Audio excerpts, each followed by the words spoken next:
Clouds Goals.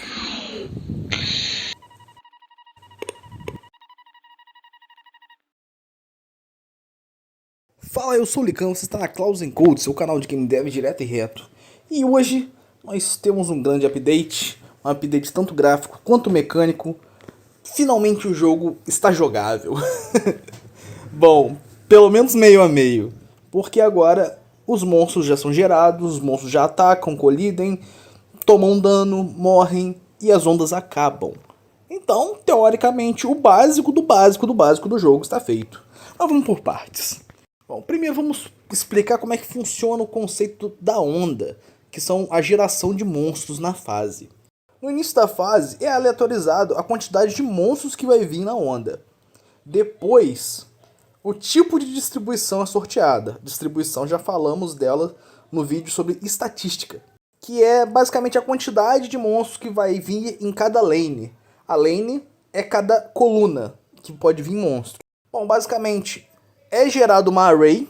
Essa array tem a mesma quantidade de slots das lanes. Ou seja, na fase padrão existem 8 lanes, então tem 8 slots, de 0 a 7. Cada slot dessa array vai comportar uma certa quantidade de monstros relacionado à distribuição. Então ela começa zerada. Agora, essa array é preenchida. O programa lê qual é o tipo de distribuição que a onda gerou e, com base nisso, ele aponta para o algoritmo correto para distribuir esses monstros em cada slot da lane. Por exemplo, numa lane de ariete duplo, primeiro ela vai definir 2 slots específicos aleatórios e 50% dos monstros vão para esses slots. Ou seja, se vier 100 monstros, 50%, ou seja, 50 dos monstros vão ir para essas duas lanes. Ou seja, 25 para um, 25 para outro. E os outros 50 que restaram vão ser aleatorizados nas outras lanes. Já, por exemplo, numa vanguarda, os monstros eles tendem a fazer uma pirâmide, onde as lanes do meio tem mais monstros do que as lanes mais afastadas do meio. Por fim, depois da array ter sido preenchida com os monstros da maneira certa, esses monstros vão spawnando conforme o timer de spawn vai chegando a 0. O timer chega a 0, o timer reseta e o monstro é spawnado. Mas em qual lane esse monstro vai spawnar? Então, é aleatório. Ela pega, sorteia alguma lane que ainda tem monstros, reduz em 1 a quantidade de monstros dessa lane e coloca um monstro nessa lane. Então vamos dizer, por exemplo, aqui, digamos que ela sorteou a lane 3. E a lane 3 tem 8 monstros. Ela reduz em 1, cai para 7, e ela cria um monstro na lane 3. É bem simples. Tem um ou outro tipo de distribuição que não é aleatório assim. Por exemplo, a distribuição de barreira, a primeira leva de monstros, cada lane vai vir com um monstro nessa primeira leva.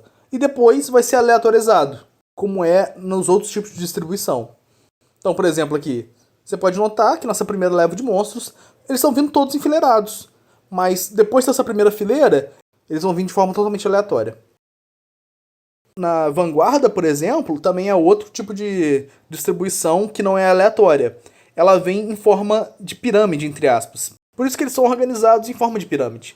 Como aqui o número de lanes é par, primeiro vão vir 2 monstros no meio. Se fosse ímpar, sei lá, se tivesse 7 lanes ou 5 lanes, ou 3 ou 1 lane, viria só um monstro no meio, aí depois eles começariam a vir em pares. Começa com 2 monstros no meio, depois 2 monstros mais afastados, depois 2 monstros mais afastados ainda, e quando chega nas últimas lanes, reseta de novo, 2 monstros no meio e por aí vai. Agora os outros tipos de distribuição, eles são totalmente aleatórios. Eu também fiz aqui um ícone de temporizador que indica quanto tempo demora para acabar o seu tempo de ociosidade ali, ou seja, o tempo que você tem antes da onda começar. Eventualmente vai ter um botão para você adiantar a onda. E esse ícone ele só vai aparecer se você tiver algum tipo de estrutura que consiga ver que os monstros estão chegando. Por exemplo, alguma torre de vigia ou algo assim. Caso contrário, esse temporizador nem aparece para você. Eu também coloquei um outro ícone aqui que indica qual onda você tá. Esse ícone só aparece quando você tá na onda. E talvez ele só vá aparecer também no início da onda, depois ele suma. E como vocês já viram, tá aqui um monstro em movimento. Eu vou usar esse tipo de distribuição em barreira para poder demonstrar as outras coisas que a gente fez. Você pode ver aqui então que o monstro chegou no muro e parou. porque ele detectou a colisão. Isso não é só pro muro, é pra todas as estruturas. Tem uma ou outra estrutura que é ignorada, mas isso é efeito da estrutura e isso não vem ao caso. O monstro agora, ele morre, e quando ele morre, ele dropa dinheiro. Esse monstro em específico, ele dropa 15, mas eles dropam de 15 a 75, depende da raça, da raridade, da periculosidade, enfim. Olha a torre atirando, que bonitinho. Essa é a torre simples, ela tira um projétil a cada 1,5 segundo, causando 1 de dano no monstro. Esses monstros básicos, eles têm 7 de vida. E quando o tiro acerta neles, tem esse pequeno foguinho cartoonizado e eles morrem quando estão com pouca vida. Os monstros, eu não vou colocar barrinha de vida. Eu também não vou colocar barrinha de vida nas estruturas, que eu acho que estraga um pouco a estética minimalista do jogo. Talvez eu mude de ideia no futuro, mas eu acho que para monstros, como eles morrem muito rápido, não precisa. Eu não sei se chefes vão ter ou se os chefes vão mudar a aparência deles para poder ficar bonitinho, igual no Plants vs Zumbis, que o zumbi perde um braço, por exemplo, assim. Mas as estruturas, como elas têm mais vida, elas sim vão ter estados de dano. Ou seja, vai ter um estado em que ela tá com a vida cheia, então ela tá com a imagem bonitinha. Depois tem um estado entre 40% e 75% da vida, que ela fica meio rachada. E depois abaixo do 40% e acima do 10%, que ela fica bem quebrada. E por fim, quando ela morre, ela se torna um entulho. E o entulho, o que é o entulho? O entulho é literalmente restos da estrutura. Se o entulho cair na água, ele vai desaparecendo, indicando que ele está afundando na água. E se você não fizer nada em 5 segundos, ele afunda e é deletado. Se ele cair na terra, ele fica lá. E ele não gera colisão com monstros. Para que serve ele? Por enquanto você pode vender. Você consegue vender ele por 8% do valor total da estrutura. Então, por exemplo, uma torre geralmente vale 400 de ouro. Então o entulho dela seria vendido por 8% disso, que seria 32 de ouro. Tirando isso, fiz muita modularização de código, excluí variáveis inúteis ou repetitivas. Fiz um dicionário de sprite frames, porque antes os monstros, toda vez que eles nasciam, eles recortavam a animação deles do sprite sheet e criavam sprite frames baseado nisso.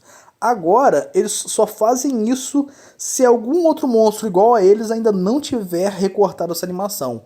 Se ele já tiver uma animação recortada, eles simplesmente pegam essa animação pronta. Então eu fiz um dicionário de sprite frames.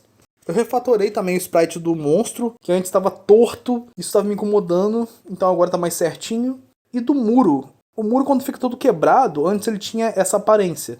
Pode até parecer bonitinho, sozinho, mas quando estava enfileirado com várias estruturas não ficava bonito. Então eu mudei e agora é assim. Bom, o vídeo foi esse. Obrigado por ter chegado até aqui. Fiquei com mais uma das imagens que seriam descartadas.